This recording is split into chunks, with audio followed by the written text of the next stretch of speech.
Ayun nga po, ngayon pa lang ulit kami nakapag-unboxing. Kumot nga po yan, tag-isa kami ni ate. Magkapares nga po kami ng design. At ewan namin kung anong design yan, in-order namin. Magkapares nga po pala kami ng damit dyan, kulay pink si ate. At ako din. Ayan, na-unboxing na nga namin. And ayan, tag-isa kami. Ayan, parang di masaya si ate kasi gusto niya yung kulay purple daw, pero kulay red yan. Bye-bye na. Opo, bubuksan na nga natin yan. At sabi ni ate, wag na daw. Pero ako, napakakulit ko talaga. Na para bang ganyan na. Inaamay nga po ni ate. At ayan nga po, nababalo na ako dyan, oh.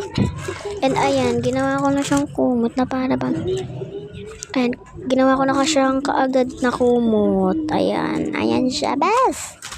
Ayan, humaba na nga po siya. Maliit nga lang po yan. Kasi, yung lang kasi namin. Bye-bye na guys. Basta